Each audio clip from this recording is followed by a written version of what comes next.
Fala pessoal, boa noite, estamos aqui para mais uma resolução de simulado do CFP e hoje a gente vai falar de módulo 5, que é o módulo de tributação, um módulo que deixa muita gente de cabelo em pé, com exceção minha, né, que não tenho muito cabelo para deixar em pé, mas é um negócio que requer atenção aí, então hoje a gente vai brincar com algumas questões que o nosso convidado aqui preparou para treinar você aí para a prova. Então eu tô aqui com o professor Cláudio Jurren. Professor, boa noite. Boa noite. Obrigado por estar aqui. E a gente vai começar então a conversar aí das questões. Lembrando, esse momento aqui está sendo gravado, né? Mas o professor Cláudio está ao vivo aí no chat para responder as questões que vocês tiverem, as dúvidas que vocês tiverem, né? Por uma série de questões a gente precisou fazer isso gravado, mas o professor está aí. Então, se você tiver dúvida, manda aí o seu alô no chat, que o professor Cláudio Jurren vai estar em 2 lugares ao mesmo tempo, é a magia de Hollywood, mas ele responde para você no chat as suas dúvidas. Beleza? Então, manda bala, vamos nessa. Nós vamos fazer da seguinte forma, vamos resolver 7 questões, a gente faz um intervalinho, né, de 10 minutos e na volta a gente resolve as outras 7, ok? Então vamos começar com a questão de número 1, que você está vendo aí na tela, que diz: um investidor brasileiro transferiu para investimento no exterior a quantia de 3,5 milhões, que na época eram equivalentes a $1 milhão norte-americanos. O investimento em títulos norte-americanos no vencimento teve um resgate de 1.050.000. O investidor não retornou o capital para o Brasil e recolheu o imposto de renda devido via Carnê-Leão sobre o rendimento auferido. Ao reaplicar o valor resgatado, ele dividiu o valor em 2 lotes. Então, como é que ele fez a divisão? Um lote de $1 milhão e um outro lote no valor de $50.000. Tal procedimento, embora possa parecer estranho ou mesmo excêntrico, dentro da ótica do investidor, tinha um propósito lógico. Aponte qual teria sido o objetivo dele, e aí a gente tem as alternativas. Então, vamos lá, professor. O caso aqui é ressaltar que existem 2 tratamentos tributários. Um para investimentos oriundos de moeda nacional, quando aplicados no exterior, e um outro quando aplicado em moeda estrangeira, certo? Então nós temos aqui a alternativa A. O objetivo foi apenas separar o capital inicial dos rendimentos para efeitos dos controles internos, sem qualquer implicação prática, quer financeira ou tributária, tá? Na verdade, o fato dele separar, ele não altera o aspecto tributário dele. Então, essa alternativa não é correta. Separação visava não declarar futuramente os rendimentos na declaração anual de capital estrangeiro ao Banco Central. Pessoal, nada do que a gente vai falar aqui é contra a lei. Ele tem que fazer a sua declaração, se tiver mais que $100.000 ou equivalente em moeda estrangeira no exterior, ele tem que fazer a sua declaração periódica ao Banco Central. Se for valor de 100.000 até um determinado limite que vocês têm na apostila de vocês, isso é feito em bases anuais. Se não, é trimestralmente. Segregar os rendimentos de capital para efeitos da divisão patrimonial em uma eventual separação. Nada a ver, ok? Fazer com que o critério de apuração de lucro e tributação no futuro sejam segregados. Assim, o lucro do investimento inicial de $1 milhão será considerado como oriundo de reais. Ele permanece mantendo o vínculo com a sua origem. Ao passo que o lucro do reinvestimento, $50.000, seja considerado oriundo de moeda estrangeira. Esta é a alternativa correta, ok? Porque o tratamento tributário que é dado, ele permite fazer essa distinção, preservar o capital, sendo dado a ele um tratamento de oriundo em moeda brasileira, origem em reais, e os seus rendimentos em moeda estrangeira. Isso tem um reflexo que vocês já devem ter visto no material, que tem 2 critérios de apuração, tá? Em outras palavras, esses 50.000 aqui tá? Eles somente terão como resultado de ganho de rendimento a diferença, o que gerar em moeda estrangeira, e não qualquer variação frente ao real, tá? Então aqui tem uma explicaçãozinha. O reinvestimento do principal terá o tratamento tributário de investimento em reais, mantendo a sua origem, ok? Vai considerar a variação cambial de dólar real na apuração do ganho de capital futuro. A parcela do lucro gerado será considerado como investimento oriundo de moeda estrangeira, porque ele já se derivou de uma aplicação de moeda estrangeira, excluindo do cálculo do lucro eventual variação cambial positiva dólar-reais, tá? Na prática, o investidor não precisaria dividir o seu investimento em dois. Aqui foi um preciosismo dele, tá? Ele pode já, sempre que tiver o lucro, esse lucro, quando ele auferiu, mesmo que ele não repatriou, ele ofereceu esse lucro à tributação via carnê-leão, tá? E essa parcela de lucro nos seus reinvestimentos futuros é considerado como oriundo de capital estrangeiro. Tá legal?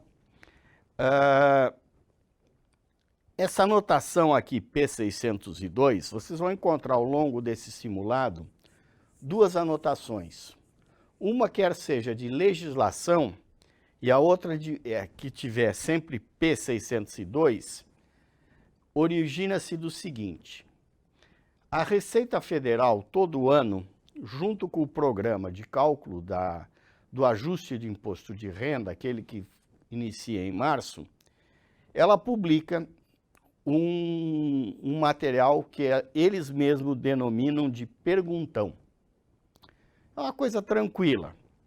É um calhamaço de 280 folhas que abrange 701, sem exagero, é 701 mesmo. Podia dizer mais de 700, aí o pessoal ia assustar, mas são 701 no ano de 2020, situações de que o contribuinte pode vir a se deparar. Então tem lá situações tal, e essa aqui está descrita na pergunta 602 do perguntão do IR.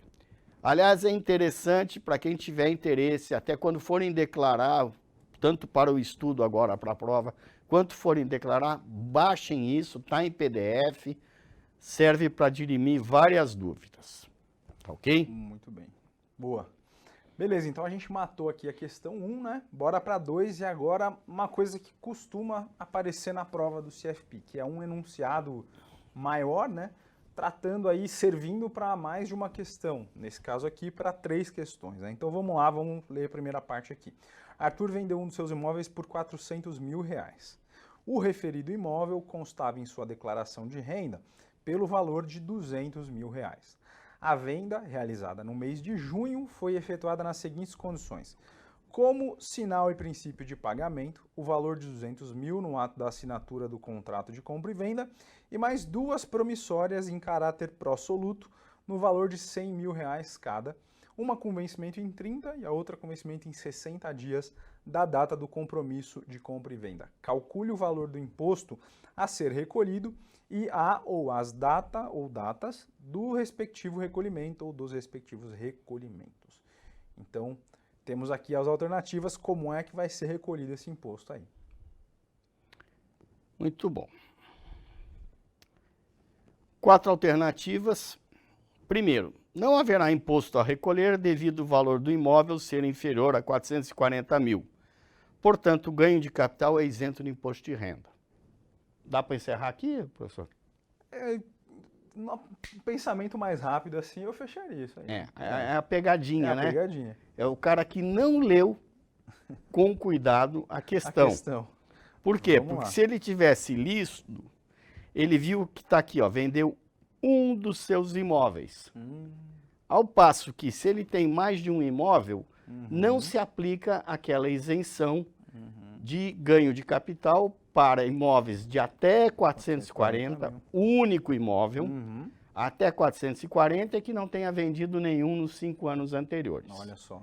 Então, Então, esta aqui já está eliminada. A questão A, desculpa, está eliminada, certo? A questão A está eliminada por esse detalhe. Não é um único imóvel. Então não tem tá? direito, né? E também, se fosse um único imóvel, teria que ter lá uma observação que não houve nenhuma venda nos 5 anos anteriores. Tá? O valor de IR a recolher é de 30 mil, devendo ser recolhido 15 mil até o último dia útil de julho, e o saldo no mês seguinte à quitação da última promissória. O que ocorre? Vamos voltar na questão lá. Aqui tem um outro detalhe que chama a atenção. Ele tem um pouco de aspecto jurídico, mas vai ter implicação na parte tributária. Como sinal e princípio de pagamento, ele recebeu 200 mil no ato, certo? E mais 2 promissórias em caráter pró-soluto. Esse caráter pró-soluto é a situação jurídica em que ele aceita a promissória como pagamento. Ela não está vinculada à liquidação dela. Ele recebeu as 2 promissórias como pagamento. Então, neste caso aqui, isso se caracteriza no pró-soluto como se fosse uma venda à vista, que ele teria recebido a totalidade do pagamento no momento zero. Tá? Então, nesse caso, tem que recolher 30 mil, ok? Porque o ganho dele é de 200 mil, a alíquota é 15, ele tem que recolher 30 mil até o último dia útil de julho, mas não o saldo no mês seguinte à quitação da promissória, porque por ser caráter pró-soluto, ela já está desvinculada do contrato. Tá? O valor do IR a recolher é de 30 mil, devendo ser recolhido 15 mil até o mês de julho, último dia útil de julho, 7.500 até agosto e 7.500 até o último dia de setembro, visto que o imposto de renda é regime de caixa. Realmente, o valor do imposto de renda é regime de caixa, mas devido àquela característica, ele se caracteriza como sendo recebido totalmente à vista. O valor do imposto deverá ser recolhido na sua totalidade até o último dia de julho, é o mês seguinte da operação. Esta é a resposta correta. Letra D, por ser caráter pró-soluto, ele é considerado à vista e tem até o último dia. Tá? Aqui tem um reforço do que nós falamos, que o pró-soluto equivale à aceitação das promissórias como pagamento efetivo. E a Receita assim considera. Ok? Muito bem. Então, você viu aqui na questão 2, né, uma armadilha para você no enunciado. E fica a dica aí, além de, obviamente, estudar, né, e lembrar das questões aí de planejamento tributário, você também ficar atento aí ao enunciado da prova, certo? Isso é importante para Na verdade, ela tem 2, né? Uma é esse 400 mil aqui. Um de seus imóveis. Dos seus imóveis. E a outra é a natureza da história. Essa de caráter pró-soluto aí que você tinha que lembrar também como é que funciona isso. Muito bem, então a gente vai passar agora para a questão 3. Lembrando, se você tiver com dúvida, pergunta no chat aí que o professor Cláudio vai ajudar e vai responder, certo? Então vamos conversar agora então sobre a questão 3, que vai remeter ao enunciado que a gente acabou de ver, né? Que a pessoa que vendeu imóvel de um dos imóveis no valor de 400 mil recebeu aí 100 à vista e 2 promissórias que têm esse caráter de pagamento à vista. Vamos lá, 100 não, né? 200. Recebeu 200 e mais 2 promissórias, 100 mil reais cada uma. Considere o enunciado anterior quanto aos valores e a forma de pagamento. Então, mantém isso. Mas não houve a vinculação de notas promissórias ao contrato de compra e venda, embora houvesse uma cláusula que previa a rescisão do contrato por falta de liquidação das parcelas nos respectivos vencimentos. A segunda parcela foi paga pontualmente na data prevista em contrato. Quando do vencimento da última parcela, o comprador solicitou a dilatação do prazo por mais 15 dias para saldar seu compromisso, pois dependia apenas do recebimento de um valor. Como a venda tinha sido considerada um excelente negócio, o vendedor concordou com a dilatação do prazo. Ocorre que, decorrido o prazo adicional, o comprador não conseguiu saldar a parcela, caracterizando-se assim a inadimplência. Ato contínuo, procedeu-se o distrato do contrato, que implicou na devolução ao comprador da quantia de R$270 mil, o que equivalia ao valor efetivamente pago, deduzindo uma multa de 10% do valor efetivamente embolsado. Ocorre que Arthur já tinha recolhido o valor do imposto de renda sobre ganho de capital. Nessas circunstâncias, que procedimento Arthur deverá adotar quanto ao imposto de renda que recolheu de um negócio que não se caracterizou de fato e de direito? Então vamos para as alternativas aqui. Como é que fica, professor? Vamos lá. Reportar a operação na declaração de ajuste, reportando apenas o ganho da multa, porque foi o que ele auferiu, correto? Informar o total do imposto recolhido e ajustar o valor do imóvel, acrescentando como custo o imposto de renda recolhido a maior. Alternativa B.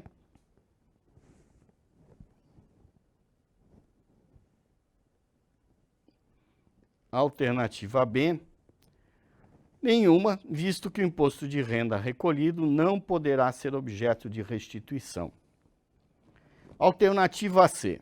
Solicitar, através de requerimento à Receita Federal, o valor já recolhido, mediante comprovação dos DARFs recolhidos, quer dizer, ele manda uma cópia dos DARFs, bem como das cópias autenticadas do contrato de compra e venda e do respectivo distrato. Ou solicitar a devolução do imposto de renda, o imposto recolhido, quando sua declaração anual de ajuste. Notem aqui que a forma como você embala o produto, nós estamos falando do mesmo imóvel, com as mesmas condições, 200 mil à vista, mais 2 parcelas de 100, porém, eles foram empacotados de forma diferente.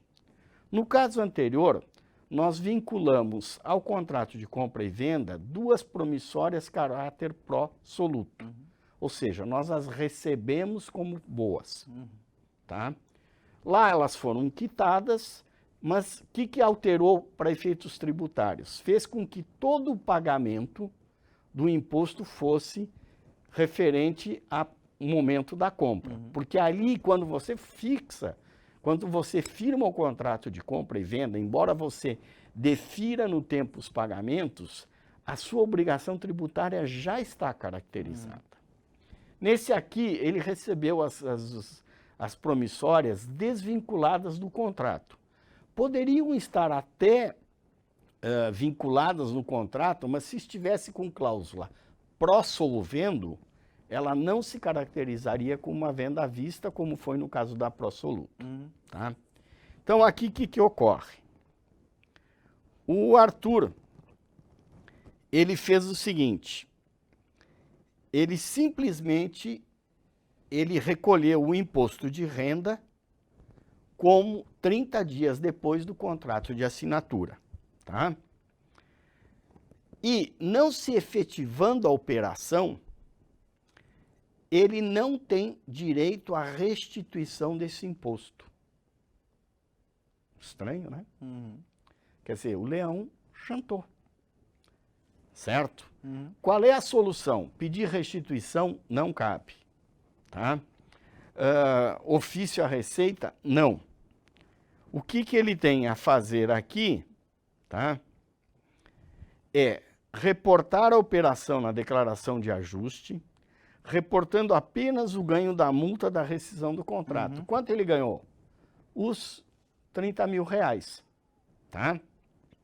Informar o total do imposto de renda recolhido e aí ele vai fazer uma correção na declaração de bens dele, incluindo este montante que ele recebeu, incluindo o montante do imposto que ele pagou, ele vai agregar ao preço do imóvel. de tal forma que numa venda futura, a base de tributação dele já esteja maior pelo imposto que ele pagou. Mas ele não tem direito a essa restituição. Tá?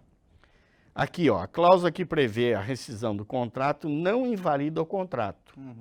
E como a obrigação tributária constitui pelo contrato, é devido o imposto e não será restituído. Certo. Tá?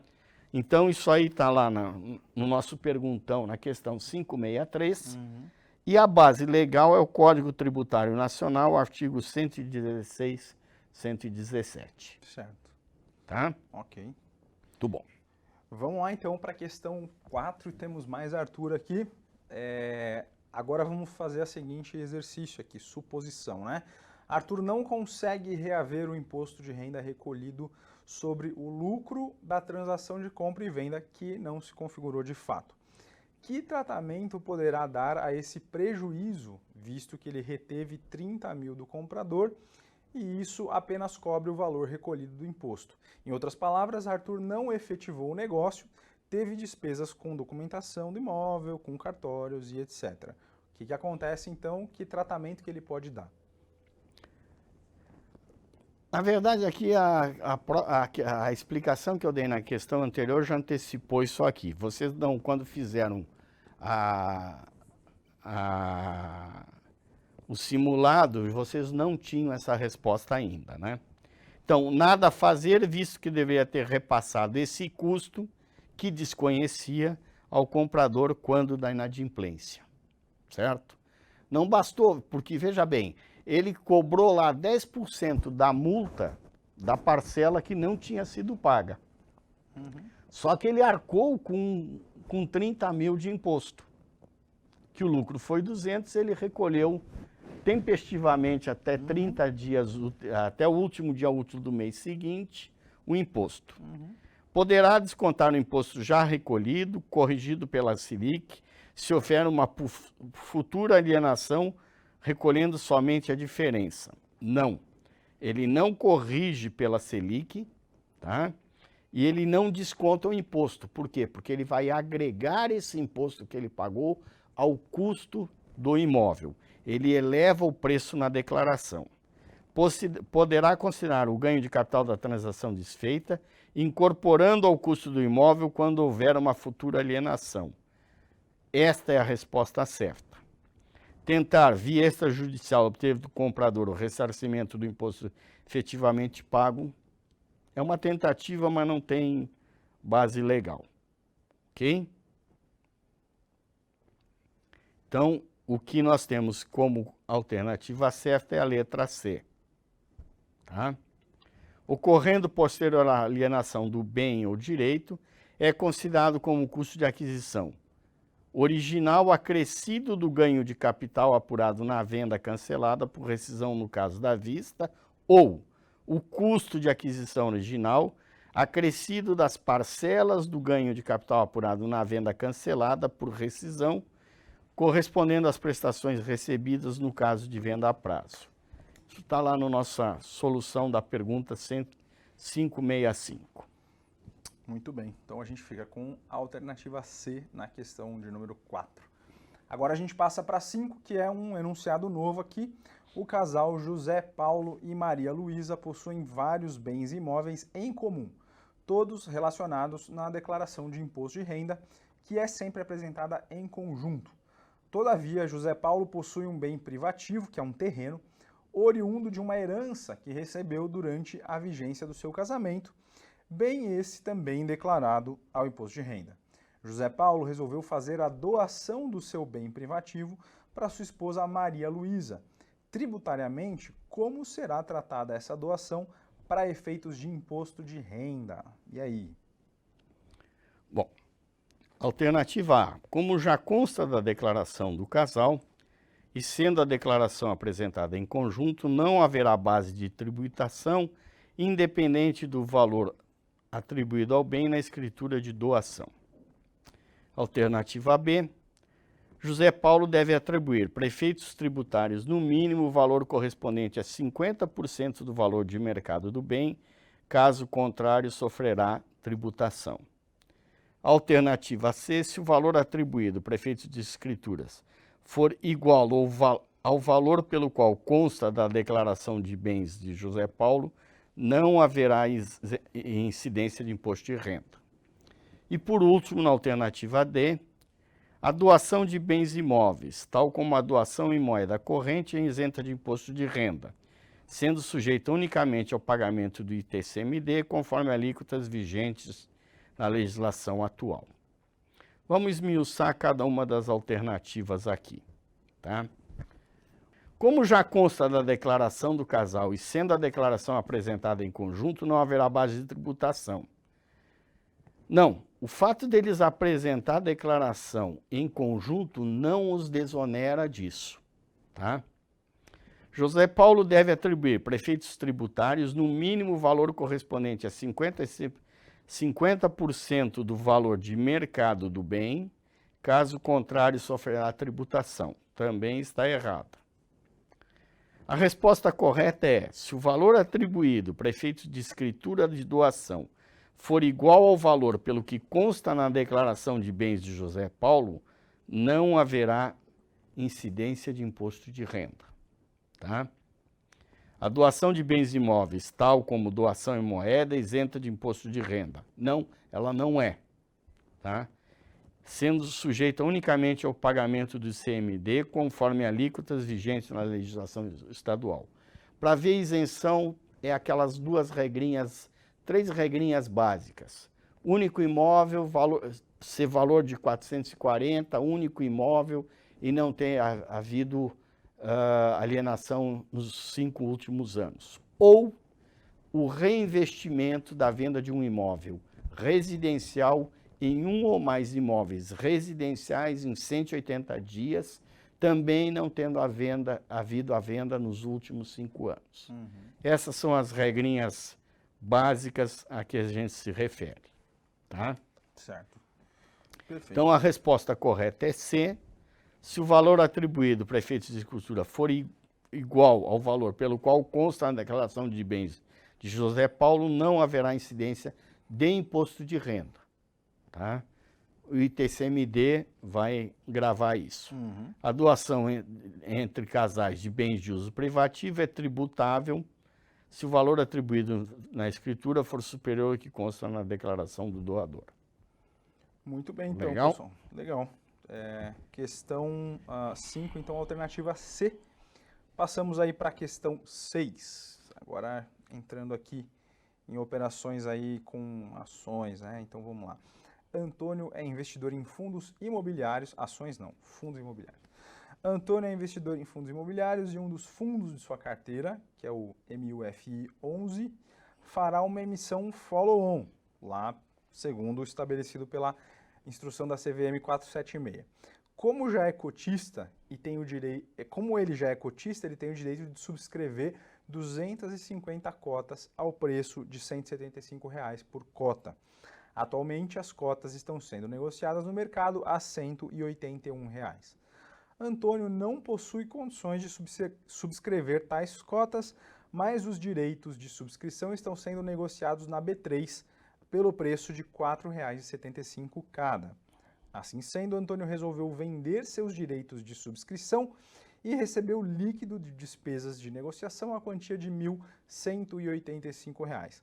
Não houve retenção de imposto de renda na fonte, visto que o valor calculado seria inferior a R$ 1. Antônio está na dúvida quanto à tributação incidente nessa operação. Assinale aí a ponte a alternativa correta.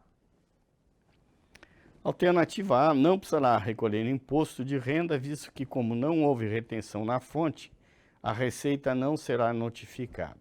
Logo, né? B, deverá recolher R$ 117,50, visto que a alíquota de ganho sobre o ganho de capital com direitos de exercício é de 15%.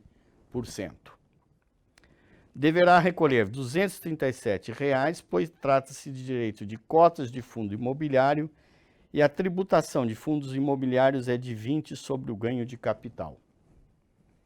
Não deverá recolher IR, visto que o fundo imobiliário tem suas cotas negociadas na B3, possui mais de 50 cotistas, Antônio possui menos de 10% das cotas do fundo, o que ele caracteriza a isenção de imposto de renda para a pessoa física, são as condições suspensivas sobre os rendimentos distribuídos pelos fundos.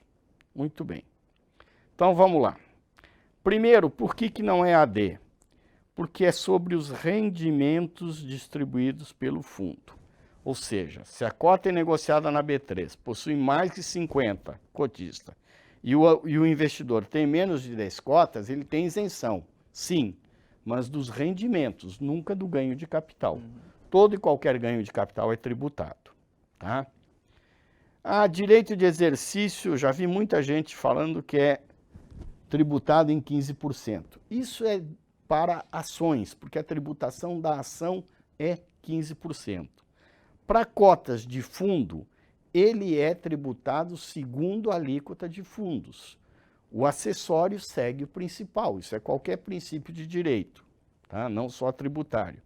Então, ele deverá recolher R$ 237, que corresponde a 20% sobre o ganho que ele teve de 1.185. Tá? Ele vai recolher isso via DARF até o último dia útil do mês seguinte ao que ele auferiu esse ganho. Tá? O fato de não haver retenção na fonte não o desobriga de recolher um imposto, porque ele teve ganho, certo? E também, se o ganho fosse inferior a R$10, ele deveria acumular esse lucro para quando tivesse um DARF de valor superior, fazer o recolhimento. Lembrando aqui que não importa se é fundo imobiliário, ações, ouro, futuros, ele sempre recolhe com o mesmo código de DARF. Tá? Acontece que a corretora informa para a Receita com diferentes códigos conforme a origem do IR. Então aí a Receita fica sabendo, por isso que não vale a pena arriscar de fazer um recolhimento por 15%, quando, na verdade, no meu entendimento, ele é de 20%. Tá ok? Muito bem. Então, alternativa C aí é a alternativa correta na questão de número 6. Muito bem, pessoal. Então, a gente vai para a questão 7 agora. Mais uma questão aqui que tem cara de prova, né? Um enunciado para 3 questões, então vamos lá. Betina assina um relatório diário de orientação sobre o mercado de ações. A casa de análise Quimera afirmava que as ações da MFIN 3 estavam overweight e apontavam um preço-alvo de R$ 52,50 como preço justo. A sugestão da consultoria era que seus clientes deveriam zerar eventuais posições ou então assumirem posição vendida em MFIN 3. Betina não possuía ações da MFIN 3 e como não havia opções de venda sobre o ativo MFIN 3, a alternativa proposta pela Quimera era para alugar as ações, vender e depois recomprar quando a queda prevista já tivesse ocorrido, sendo o horizonte indicado para aluguel de 60 dias.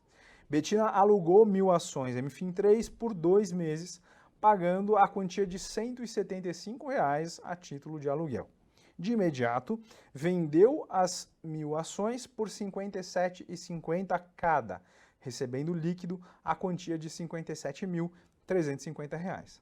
Decorridos 32 dias, as ações da MFIN estavam cotadas a R$ 52,70 cada uma. E agora, a orientação da Quimera era para reverter a operação, recomprando as ações, devolvendo o aluguel, mesmo que a taxa paga pelo aluguel não fosse prorrateada. Betina recomprou as 1.000 ações da MFIN 3 a R$ 52,80 cada, despendendo R$ 52.950. Durante o prazo do aluguel, a MFIN deu uma bonificação em ações em razão de uma ação para cada 10 ações detidas pelos seus acionistas. Segundo esses dados, responda às seguintes questões. Então, a questão 7 é: o resultado financeiro líquido obtido por Betina foi de quanto? Vamos lá. Bom, aqui nós temos que considerar o seguinte. Quando você aluga uma ação, todas as vantagens financeiras que a companhia que emitiu aquelas ações der durante o prazo de aluguel, elas são do locatário, não do locador.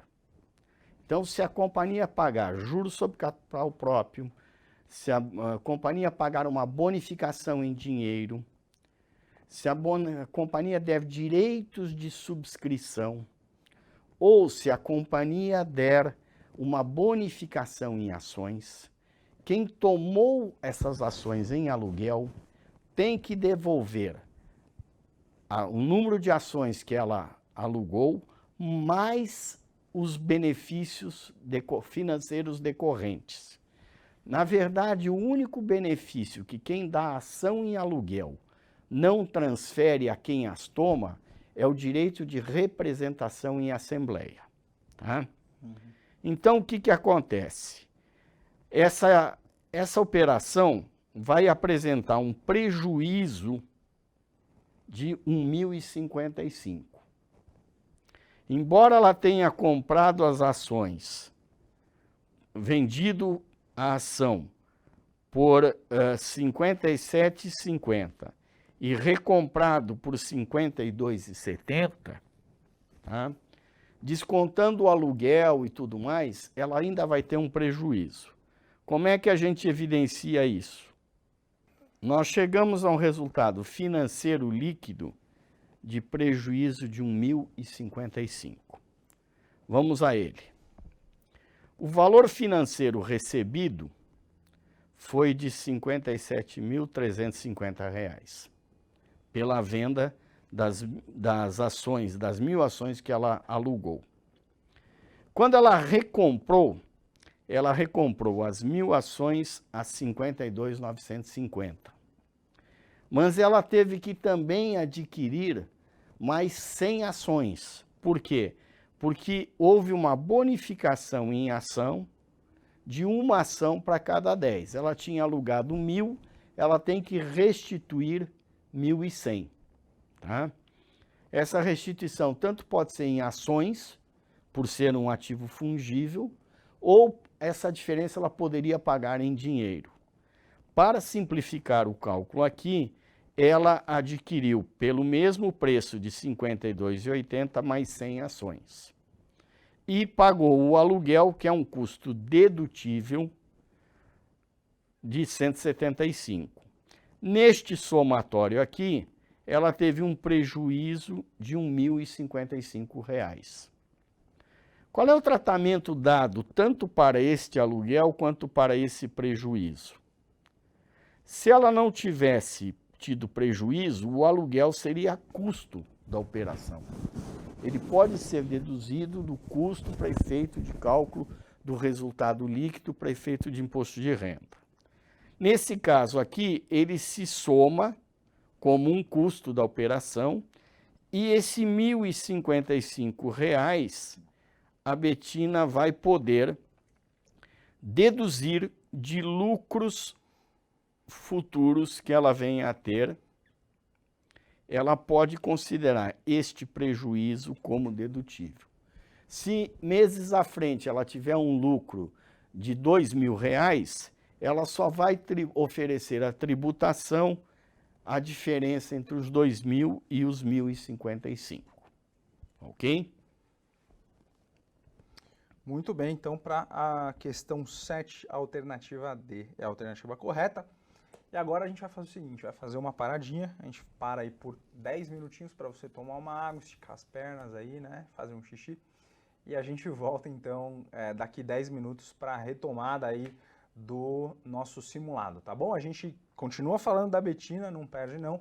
Se você tiver dúvidas é só colocar aí no chat que o professor Cláudio responde, beleza? A gente se vê daqui a pouquinho então.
Olá, pessoal, estamos de volta então no nosso intervalinho. Vamos para a questão 8, que é uma questão que ainda fala lá do problema da Betina, né, que fez a operação com ações lá. Então, vamos lá. Questão 8. Calcule o valor do imposto de renda retido na fonte quando da venda das ações, certo? Então, como é que fica, professor? Bom, nós temos 3 alternativas aqui. A, 288, B, 286, C, 575, D, não houve retenção na fonte por se tratar de venda descoberto. O fato de se a venda é descoberto ou não, não há essa informação disponível, tá, para efeitos tributários. Então, o que acontece? Só para reiterar aqui, quando você faz uma venda de qualquer ativo na bolsa, você tem aquela retenção de 0,005% sobre o valor financeiro da venda, tá? Lembre o seguinte, que no enunciado aqui, nós falamos que a Betina recebeu, liquidou a quantia de 57.350. Porém, este não é o valor de venda, esse é o valor líquido da nota. Aqui estão deduzidas corretagens e emolumentos. O valor financeiro para efeito de imposto de renda é o valor pelo qual ela vendeu 1.000 ações a R$ 57,50 cada. Portanto, o valor financeiro de venda é 57.500 e não o valor da nota. Por isso que é 2,88. Aqui coloquei 2,86 para o pessoal pegar o valor líquido, calcular o 0,05 e xingar quem montou a prova. Certo? Boa. O fato de ser venda descoberto não implica nada de alteração tributária. Tá? Lógico, o custo que ela teve de aluguel é uma receita dedutível. Muito que bem. Então vamos para a questão número 9 ainda, Betina. Qual tratamento tributário será dado ao rendimento apurado pelo locador das ações? Muito bem. Alternativa A, será tributado como renda variável alíquota de 15%, não possível compensação com outros prejuízos de renda variável. Será tributado como renda fixa pela tabela regressiva, retido pela corretora que intermediar a operação. Será tributado como renda fixa somente se o locador for pessoa jurídica. Alternativa D, será tributado a alíquota de 15%, passível de compensação com outros prejuízos de renda variável. Muito bem. A resposta correta é a letra B. Ele é tributado como renda fixa pela tabela regressiva e retido pela corretora. Por quê? Porque nós estamos falando do locador, é quem deu as ações em aluguel. Para ele, se ele não for uma instituição financeira, um fundo de pensão ou um fundo qualquer, esta operação recebe o tratamento de tributação de renda fixa. É retido conforme o prazo, aquela tabelinha regressiva de 22,5, 20, 15. Normalmente os prazos de locação são curtos, então entra no 22,5. Tá ok? Aqui, ó, rendimento de aluguel é considerado rendimento de renda fixa, seja o locador pessoa física ou jurídica não financeira. Tá? Se for uma pessoa jurídica financeira ou um fundo de pensão, ou qualquer fundo, aí ele não tem tributação sobre isso. É rendimento que ele leva para dentro da apuração dele. Muito tá bem. Ok? Muito bom. Então, questão 9, alternativa B de bola, alternativa correta. Agora a gente vai para a questão 10, então eu vou fazer uma retificação aqui, né? A gente tinha falado que era para as 3 questões seguintes, mas tem uma quarta questão aqui, né? 7, 8, 9 e essa falando da Betina, né? Então, qual o tratamento dado ao aluguel pago pelo locatário quando da apuração do resultado da operação de venda descoberta, professor? Muito bem. Quem é o locatário nessa relação? é quem tomou em aluguel. É a Betina. Nossa amiga Betina, certo? Alternativa A, não integrará a receita para efeitos de cálculo do resultado da operação, visto não ser uma despesa necessária. Ora, é uma despesa necessária. Para você fazer uma venda descoberto, a venda descoberto se caracteriza por você vender algo que você não tem. Como você não pode vender uma ação que você não tem, antecede-se uma locação feita pela BTC, que é o banco de títulos da B3, você aluga a ação e posteriormente a vende, tá? Por ser uma despesa necessária, integrará o custo para efeito do cálculo do resultado da operação. Perfeito. Se a operação final resultar em prejuízo, o valor pago pelo locatário não integrará o cálculo do resultado. Não importa se lucro ou prejuízo. Se der prejuízo, aquilo que você pagou de aluguel, ele vai compor o prejuízo também para você abater, jogar contra lucros futuros. Tá?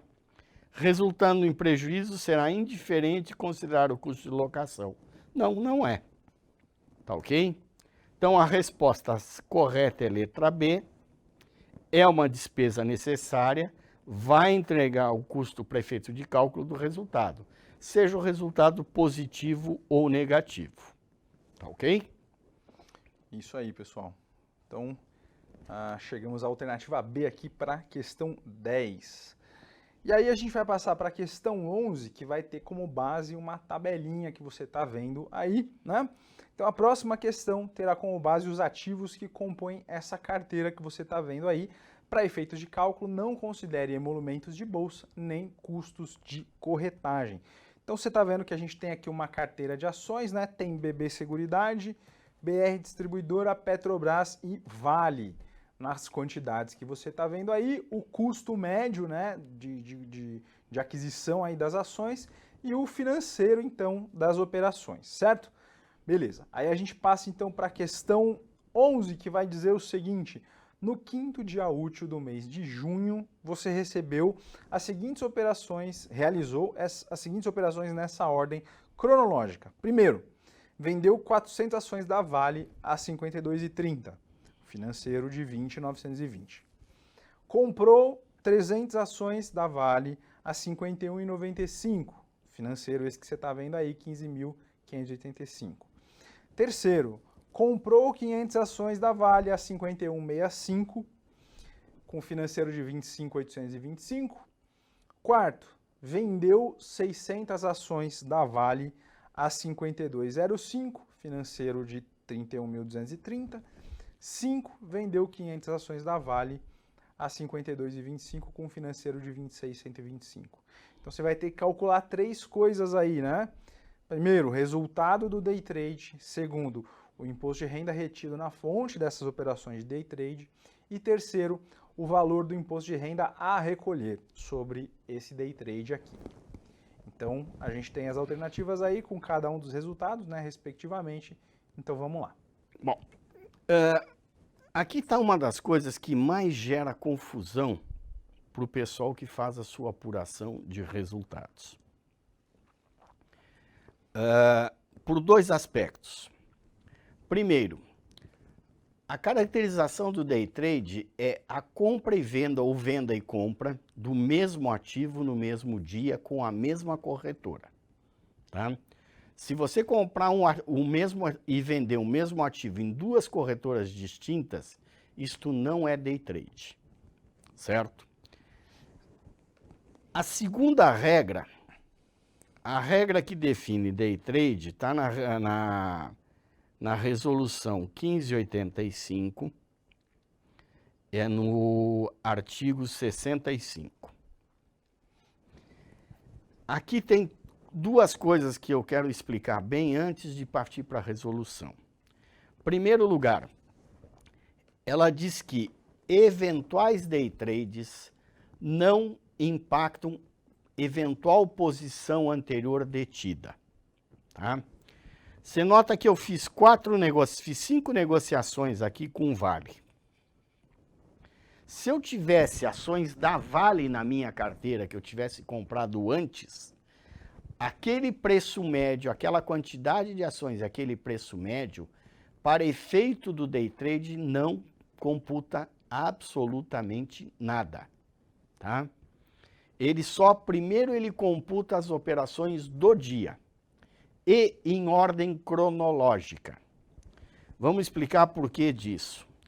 Porque se eu comprar 1000 ações e vender 1000 ações no mesmo dia, a cronologia não importa. Eu vendi a mesma quantidade, comprei a quantidade, não importa se eu fiz 3 vendas, 5 vendas, 4 compras, 2 compras. Se ao final do dia eu comprei 1000 ações ou 5000 ações e vendi 1000 ações ou 5000 ações, eu posso simplesmente somar os financeiros de compra e jogar contra os financeiros de venda e apurar meu lucro ou prejuízo. Ocorre que muitas vezes você opera do mesmo ativo um número descasado de compras e vendas. Se o montante comprado no dia for diferente do montante vendido, aí é que é obrigatório se fazer apuração do day trade pelo sequenciamento lógico. Sequenciamento cronológico das ações. Qual é a lógica desse procedimento? Primeiro, o day trade é tributado em 20 e as outras operações são tributadas em 15. Então, pela cronologia, a Receita me impede de eu escolher dentro das minhas compras e vendas quais são as que me favorecem para ter uma menor base tributária e tributar em 20. Se eu pudesse fazer isso, eu pegava as ações que eu vendi pelo menor preço e jogava contra as que eu comprei de maior preço. De tal forma que eu tivesse um resultado praticamente zero ou até negativo. Tá? Então ela me obriga a fazer isso. Então vamos lá. Se eu já tenho uma posição anterior no ativo, essa posição não entra no cálculo day trade. Meu primeiro cálculo no dia, vou pegar e calcular tudo que eu operei em day trade. Nesta sequência lógica. Então eu tenho que computar essas 400 de venda, tá? Contra as 300 de compra. Aí eu jogo as 500 de compra, depois eu jogo as 600 de venda e se sobrar alguma coisa eu vou retirar daqui. Então, a maneira fácil de fazer isso seria o seguinte: como nós temos uma quantidade de vendas superior às de compra, nós vamos primeiro listar as nossas operações de venda. Eu listei 400 de venda da primeira venda, eu listei 600 da venda número 4 e 500 da venda número 5. Eu tenho 300 da compra número 2 e tenho mais 500 da compra número 3. Pela cronologia, então eu vou pegar primeiro este lote e mais 400 desta venda aqui, certo? Isso quer dizer que vão ficar apartados aqui 200 da venda 4 e 500 da 5. Em síntese, eu vendi 400 para cálculo do day trade, 400 da 1 e peguei 400 da venda número 4. Isso aqui dá 800, isso aqui dá 800. Eu pego os financeiros proporcionais da venda 4 e aufiro o meu lucro ou prejuízo. Tá? Então é desta forma. E que tratamento eu vou dar dessas 700 ações que eu vendi anteriormente? essas ações eu vou retirar do meu estoque que eu tinha lá, da minha posição inicial. Vou retirar desse total de 2.700, vão sair essas 700 como uma venda normal, que o pessoal chama de swing, certo? Então vamos lá. Eu tenho aqui 3 hipóteses. Resultado do day trade, 7.932, com IR de 79,32 e um DARF a recolher de 1.508,7. Resultado de 7.932, um IR de 3,91 e um DARF de 1.185,89. Um resultado de day trade de 330, um IR de 3,30 e um DARF de 62,70. E por último, 1.487,25, com um DARF de 14,87 e um IR na fonte de 14,87 e um DARF de 2,82. A resposta correta é a letra C. Por quê? Porque eu só vou considerar os 2 lotes de 800, os primeiros 400 vendidos contra os primeiros 800 vendidos contra os primeiros 800 comprados, tá? Então tá aqui, ó. Venda de 400 a 52,30, compra de 300 a 51,95, compra de 500 a 51,65 e venda de 400 a 52,05. O somatório disso me dá um lucro, um resultado positivo de R$ 330. Lembre-se que para efeitos de day trade, você tributa, recolhe na fonte 1% do resultado líquido. Ora, se o resultado líquido da minha operação de day trade foi de 330, o meu imposto de renda retido na fonte vai ser de R$ 3,30. E eu tenho que recolher 20% sobre esse lucro já deduzido dos 3,30. Então, o valor do meu DARF será 62,70. Resta agora eu apurar o resto das operações que sobraram, tá? Ou seja, aqueles 700 contratos, 700 ações que eu vendi fora do day trade, que primeiro eu zerei a quantidade comprada e vendida exatamente nessa ordem, 400, 300, 300, aqui dá os 800 de compra, e 400 dessa com 200 aqui, eu zerei meu day trade aqui. Então, o que me resta fazer agora? Me resta fazer a seguinte situação. Esses 400 aqui, sobraram 200 com esses 500.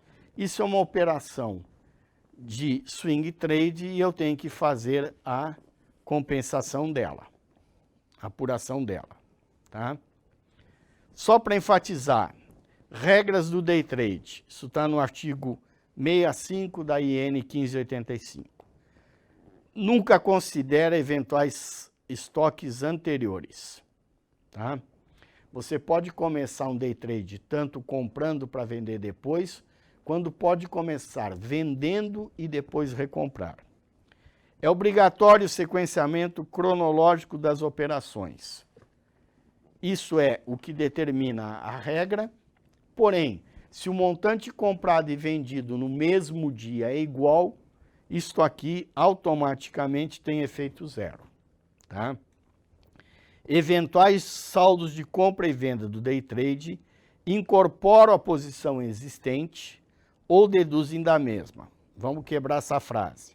Eventuais saldos de compra, eu vou incorporar, se eu já tenho ações da mesma natureza, eu vou incorporar elas e auferir um novo valor médio de custo.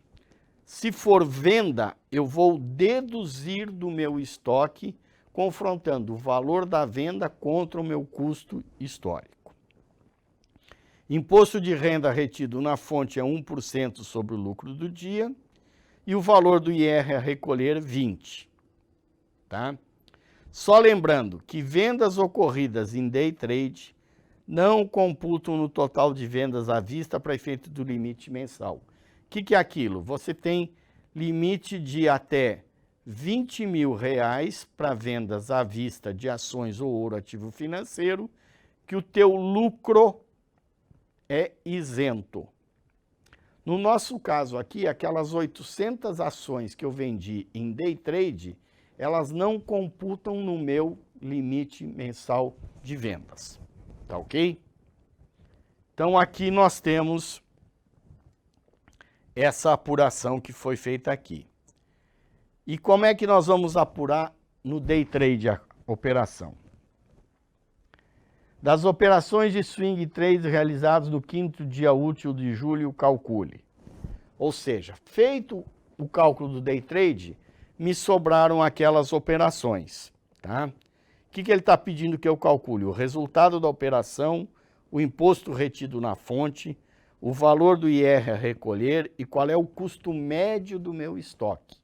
Porque agora, depois que eu calculei meu day trade, excluí aquelas operações que caracterizaram o day trade, as outras operações que eu fiz no mesmo dia, elas vão impactar o meu estoque.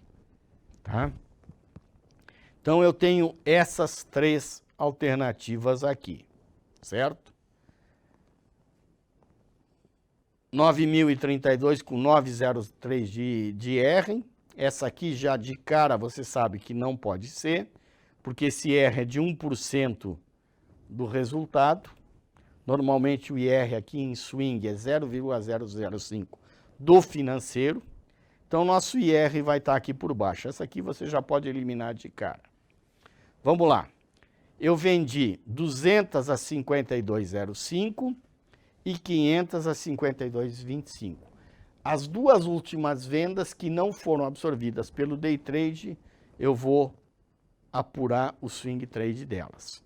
Isso me dá um total de venda de 36.535 reais.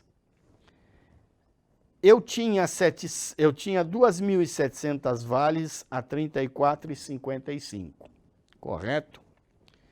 Então eu vou confrontar esta minha venda aqui contra a minha posição anterior, que me custava 20, estava lá registrado, proporcionalmente seriam 27.618. Isso me dá um resultado de 8.916,50. Foi retido na fonte 0,005 sobre este montante de vendas, tá? Que é 1,83. Eu tenho que recolher 15% sobre esse lucro, já deduzido que foi retido em fonte. Então, este é o valor do meu DARF. Tá ok? Resposta D, 8.916 de lucro, DARF de 1,83, imposto retido na fonte 1,83, DARF, código 6015, 1335,65, tá? Deixa eu só voltar aqui para fazer uma observação para vocês. Voltando lá no cálculo do day trade, fica muito fácil pelo seguinte: na nota de corretagem de vocês vão aparecer 2 retenções de fonte. Uma IRRF, tá? Que no nosso caso vai ser de 1,83, que corresponde ao swing trade, tá? R$1,83, esse aqui é do swing, e o outro de 3,30. Toda vez que houver day trade misturado com operações normais, aparece lá day trade, imposto de renda retido na fonte, 3,30. Isso é muito importante porque na sua declaração anual de ajuste, você tem que separar o seu lucro de day trade do seu lucro das operações outras, tá? E também no day trade você vai, embora você tenha recolhido, como foram todos no mês, você tenha recolhido um único DARF com código 6015, você tem que separar isso aqui nos campos devidos da sua demonstração mensal de ajustes na declaração anual, tá? Por quê? Porque a corretora vai informar isso aqui como 5557 para a Receita e esse aqui como 8468, certo? Então a Receita sabe o que é oriundo de day trade e sabe o que é de operação normal.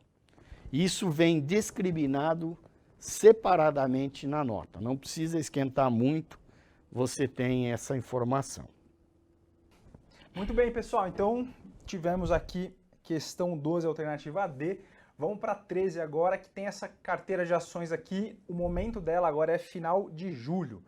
E aí mesmo a orientação, né? Para efeito de cálculo, não considere emolumentos, nem custo de corretagem, nem custo de bolsa aí, né? Certo? Então a gente segue com a mesma carteira de ações. Aí a gente vai para a questão 13, que tem aqui as vendas que foram feitas e agora envolve diferentes ações, né? Dia 7, 400 ações da BR Distribuidora a 26,15. Dia 10, 200 ações da Petro vendidas a 23. No dia 12, venda de 180 ações da BB Seguridade a 27,22. No dia 12, compra de 250 ações de BB Seguridade a 25,25. No dia 13, compra de 300 ações da BR Distribuidora a 26,90 e no dia 17, compra de 250 ações da Petro a 27,25. O que é para calcular? Resultado líquido das operações, valor do imposto retido em fonte e valor do imposto de renda a recolher. Então, bora lá, professor, pau na máquina. Vamos lá. Aqui nós estamos trabalhando com, basicamente, 3 ações, todas elas operações em dias diferentes, portanto, não temos nenhum day trade. Tá? O que ocorre aqui? Nós temos 3 alternativas. Prejuízo de R$ 125, imposto de renda 109, DARF 0. Prejuízo de 251,32, imposto de renda 0, DARF 0. Alternativa C, 401,50 de lucro, DARF 1,25, imposto retido em fonte 1,25, o DARF a recolher de 58,98. E alternativa D, um resultado de 395,20, 1,23, DARF 58,03. Primeira coisa que chama a atenção aqui é a alternativa A, né? Como é que eu tenho um resultado negativo e um imposto de renda retido na fonte de 1,09? Aparentemente, isso aqui é um contrassenso. Na verdade, não é. Por quê? Porque o imposto retido em fonte, ele não se dá pelo lucro, ele se dá pelo valor do financeiro de venda. A única parte que o imposto retido em fonte é vinculado ao lucro é quando é day trade, tá? E aqui nós estamos falando de 6 operações em datas distintas. Logicamente que o imposto retido na fonte só se aplicam às 3 vendas e nunca à compra, tá? Nesse caso aqui, a alternativa correta é a resposta B. Nós tivemos um lucro de 251,30, imposto retido 0 e DARF 0. Ora, que situação nós chegamos aqui? Nós chegamos à situação pela seguinte conjugação.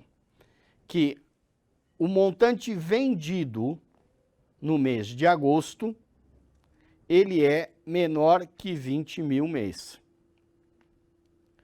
Por conseguinte, ele vai ter 0 de imposto de renda na fonte, porque não atingiu R$1, 0,005 sobre 20 mil reais dá 1.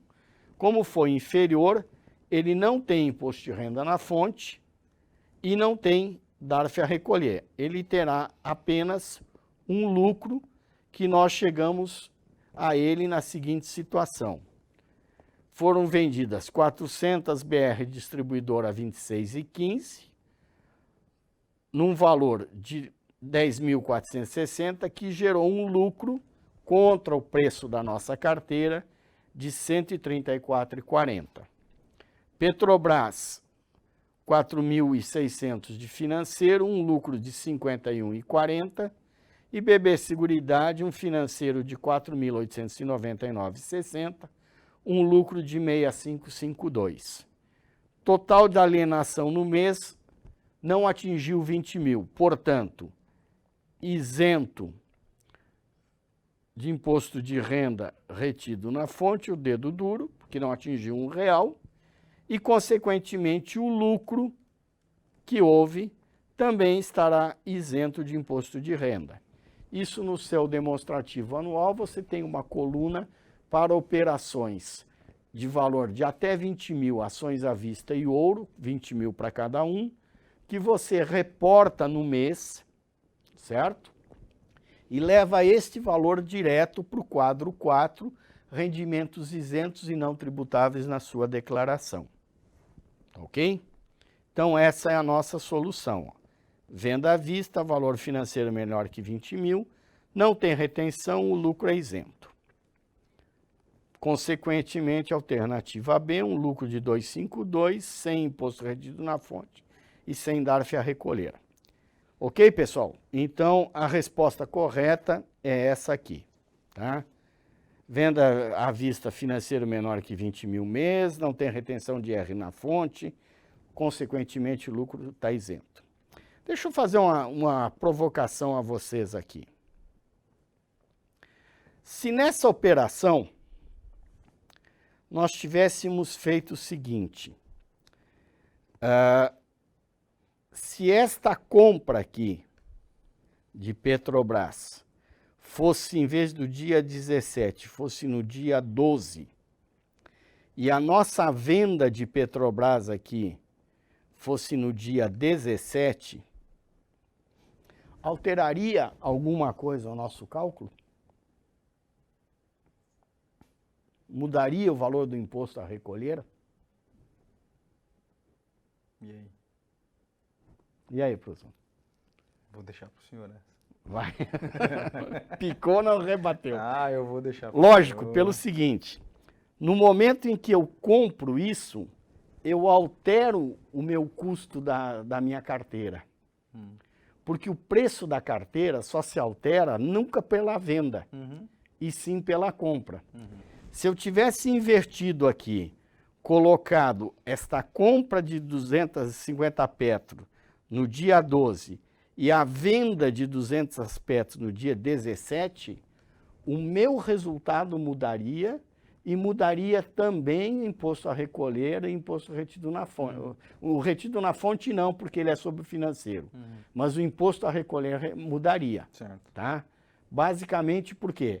Ainda assim, eu não passaria de 20 mil mesmo, porém o meu resultado mudaria. Porque ao efetuar esta compra aqui, eu teria alterado o preço médio da minha carteira. Ele teria subido. Certo. Tá? Visto que na minha carteira, a Petrobras estava a 22.743. Como eu comprei a 27, eu subiria o preço da carteira. Ok? Certo. Eu diminuiria o meu ganho tributável, meu ganho ali. No caso, não é tributável porque não mudaria, não passaria de 20 mil. Certo. Tá bom. Ok? Certo. É só uma observação para para o pessoal entender por que tem a cronologia e tudo mais. Ok. Tá? Beleza, beleza. Vamos lá então para a última questão. Após as operações realizadas no mês de agosto, atualize os preços médios dos ativos no fechamento do mês e aponte a alternativa correta. Então é uma atualização tendo em vista lá a carteira que a gente já começou a ver. Muito bem. O que está pedindo aqui é que se atualize o preço médio dos ativos, certo? Então o que acontece? Como no mês nós fizemos primeiro as vendas e depois as compras, a atualização se dá da seguinte maneira. Quando você vende um ativo da sua carteira, tá? Você permanece com o preço que o saldo remanescente de ações permanece com o preço histórico dela. Então eu tinha lá 1.000 ações da BB Seguridade a 26.856, vendi 180, continuo com 820 no mesmo preço proporcional, a 26.85, tá? Então, o que eu tenho? Eu peguei o saldo que sobrou de ações pelo preço que estava registrado, somei as 250 compras. Então, eu tenho no final do mês 1.070, o meu financeiro fica 28.334, que me dá um preço médio de 26.481, tá? Bom.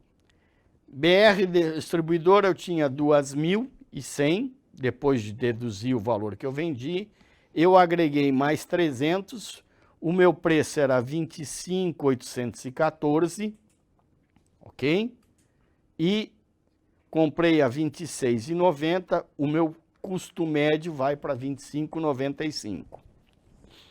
Petrobras, após a minha venda, ficaram 3,100 neste preço com este financeiro. Comprei 250 a 27,25, fiquei com uma posição de 3.350 a um custo de 23.079, um financeiro de 77.315. Notem que aqui, ó, eu comprei abaixo do meu preço do estoque, o meu estoque teve uma redução de preço. Aqui eu comprei acima do preço do estoque, o meu estoque sobe de preço. Por quê? Porque eu já deduzi as vendas, não impactando em preço, tá? A diferença entre o preço que eu vendi e o preço que estava no estoque é lucro ou prejuízo conforme eu tenha vendido acima ou abaixo do estoque. E aqui eu tinha a Petrobras a 22.743, comprei a 27,25, meu preço foi para 23.079. Por isso que eu digo, se naquela ordem de operações nós tivéssemos invertido, feito as compras primeiro das vendas, o resultado mudaria, porque o meu preço médio seria alterado para mais ou menos conforme o que estava definido, tá? Então, a resposta correta é a alternativa D. BB Seguridade, eu vou ter 1.070 ações a 26.481, BR Distribuidora 2.400 a 25.95 e 3.350 a Petrobras a 23.079. Tá ok? Muito bem. E com isso, então, com essa resposta aqui, né, a questão 14, alternativa D, a gente finaliza aí o nosso simulado do módulo 5 do preparatório para o CFP. Espero que você tenha gostado aí da resolução, espero que você tenha conseguido entender aí tudo. Se ficou dúvida, pode mandar para a gente nos grupos de WhatsApp, no grupo de WhatsApp, né, que a gente responde lá, o professor Cláudio está no grupo, a gente vai esclarecendo dúvidas aí. E é isso aí, pessoal. Obrigado aí pela presença. A gente vai se falando, a gente se vê aí nos próximos simulados. Um grande abraço para vocês. Professor Cláudio, obrigado pela presença. Muito obrigado. Obrigado aí pelo empenho. E a gente se vê numa próxima oportunidade. Valeu, galera. Até a próxima. Obrigado. Aguardo vocês, tanto no grupo de WhatsApp para qualquer dúvida sobre isto ou outra qualquer de tributação, E quando o simulado for para o ar, a correção, estarei lá no chat dando qualquer, suscitando qualquer dúvida que venha a ter. É isso aí, minha Ok? gente. Valeu. Agosto está chegando, estamos Bora, na reta final. bora pra cima. Tá bom? Valeu, galera. Muito obrigado. Obrigado. Tchau, tchau.